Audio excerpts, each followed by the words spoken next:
Olá pessoal, tudo bem com vocês? Bom, para quem não me conhece, meu nome é Mariana e hoje daremos sequência à nossa leitura da Bíblia inteira em um ano. Estamos no dia 228 e vamos seguir a partir de Neemias 11, que diz o seguinte: O repovoamento de Jerusalém. Os líderes do povo passaram a morar em Jerusalém, e o restante do povo lançou sortes para que uma de cada 10 pessoas viesse morar em Jerusalém, a santa cidade. As outras 9 deveriam ficar nas suas próprias cidades. O povo abençoou todos os homens que se apresentaram voluntariamente para morar em Jerusalém. Estes são os líderes da província que passaram a morar em Jerusalém.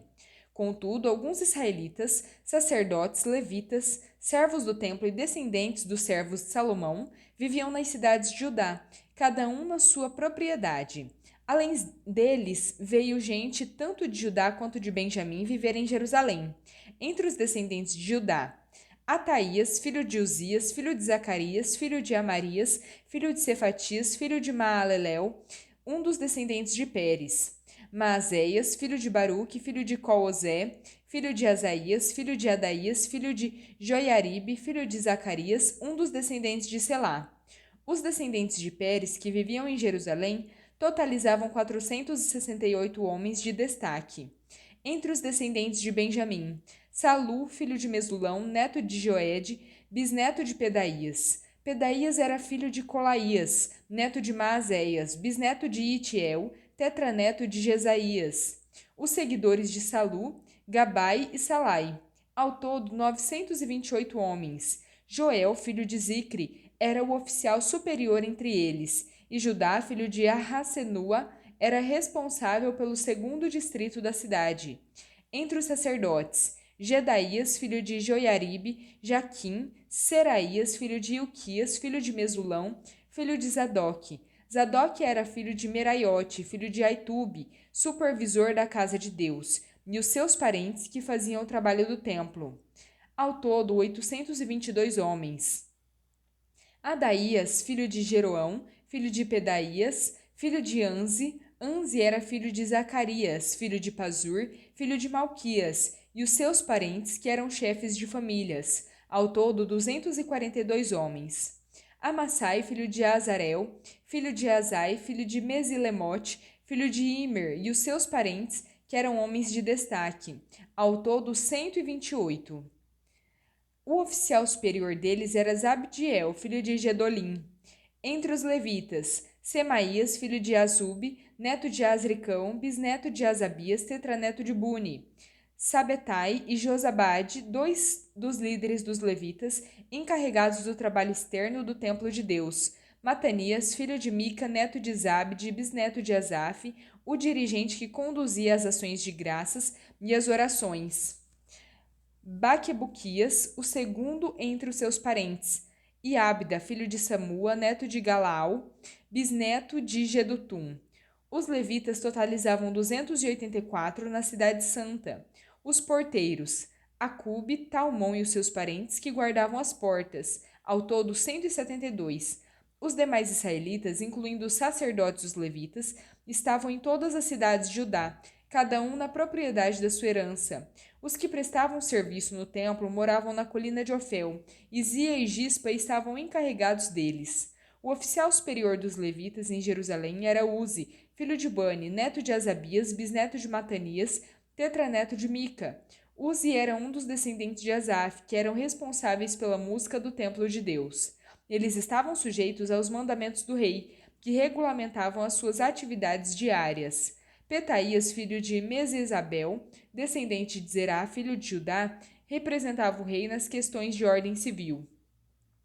Alguns descendentes de Judá foram habitar nos campos e nas aldeias de Kiriat Arba e nos seus povoados, em Dibon e nos seus povoados, em Jecabzeel e nos seus povoados, em Jesua, em Moladá, em Bet-Pelet, em Azar-Sual, em Berseba e nos seus povoados, em Ziclag e em Meconá e nos seus povoados, em Enrimon, em Zorá, em Jarmute, em Zanoa, em Adulão e nos seus povoados, em Laques e nos seus arredores, em Azeca e nos seus povoados.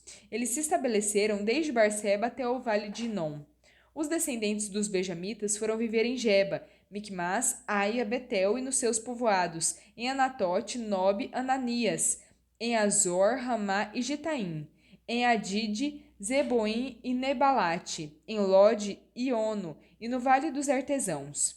Alguns grupos dos levitas de Judá se estabeleceram em Benjamim. Neemias capítulo 12, versículos 1 ao 26. Estes foram os sacerdotes os levitas que voltaram para Zorobabel, filho de Sealtiel, e com Jesua, Seraías, Jeremias, Esdras, Amarias, Maluque, Atus, Secanias, Reum, Meremote, Ido, Gineton, Abias, Miamim, Maadias, Bilga, Semaías, Joiaribe, Jedaías, Salu, Amoque, Ilquias e Jedaías. Esses foram os chefes dos sacerdotes e os seus parentes nos dias de Jesua. Os levitas foram Jesua, Binuí, Cadmiel, Serebias, Judá e também Matanias, o qual, com os seus parentes, estava encarregado dos cânticos de ações de graça. Bacbuquias e Uni, os seus parentes, ficavam em frente deles durante as ministrações. Jesua foi o pai de Joiaquim. Joiaquim foi o pai de Eliasibe. Eliasibe foi o pai de Joiada. Joiada foi o pai de Jonatas. Jonatas foi o pai de Adua. Nos dias de Joiaquim, estes foram os chefes das famílias dos sacerdotes. Da família de Seraías, Meraías. Da família de Jeremias, Ananias. Da família de Esdras, Mesulão. Da família de Amarias, Joanã. Da família de Maluque, Jonatas. Da família de Secanias, José. Da família de Arim, Adna. Da família de Meremote, Elcai.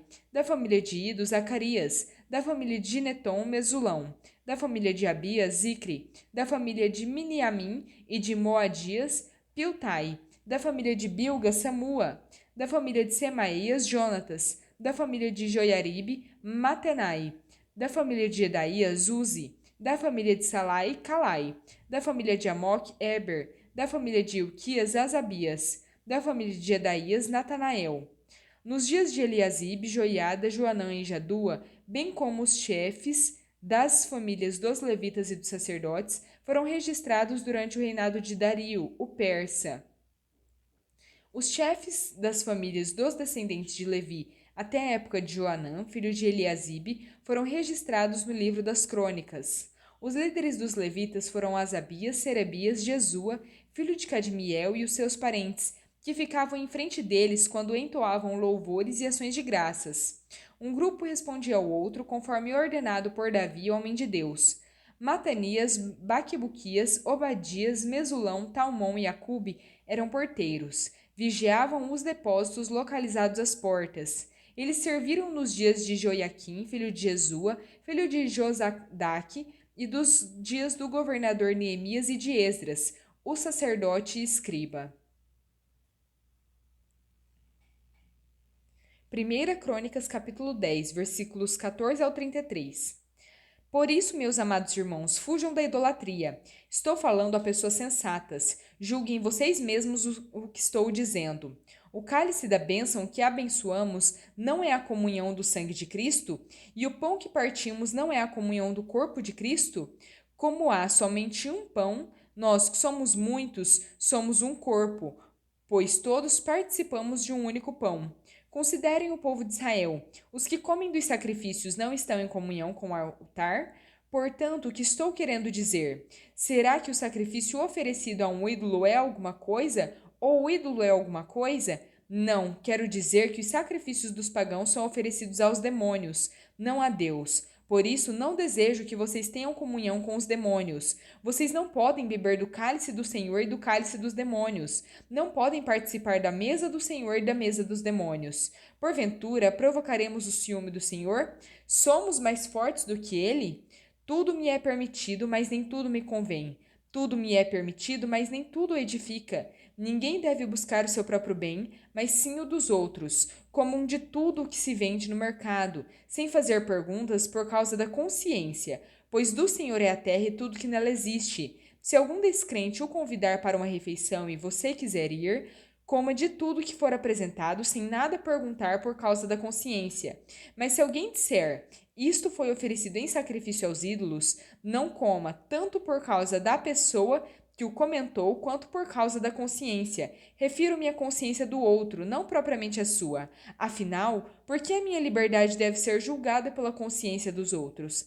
Se participo da refeição com ações de graças, porque sou caluniado por algo pelo qual dou graças a Deus. Assim, quer vocês comam, quer bebam, quer façam qualquer coisa, façam tudo para a glória de Deus. Não se tornem motivo de tropeço nem para judeus, nem para gregos, nem para a igreja de Deus. Assim como eu também procuro agradar a todos, de todas as formas, e não procuro meu próprio bem, mas o bem de muitos, para que sejam salvos. Salmo 34, versículos 11 ao 22. Venham, meus filhos, ouçam-me. Eu ensinarei a vocês o temor do Senhor.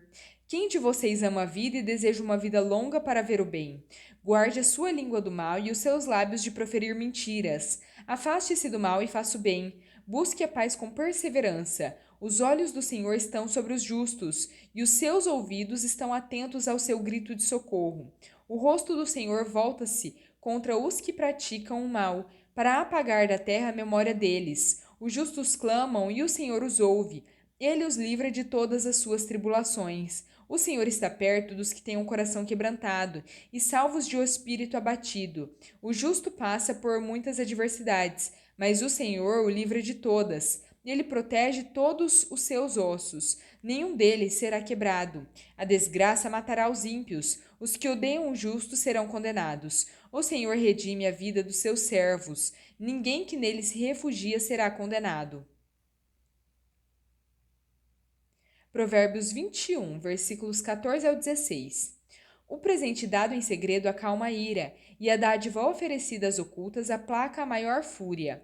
Quando se faz justiça, o justo se alegra, mas os malfeitores se apavoram. Quem se afasta do caminho da prudência repousará na companhia dos mortos.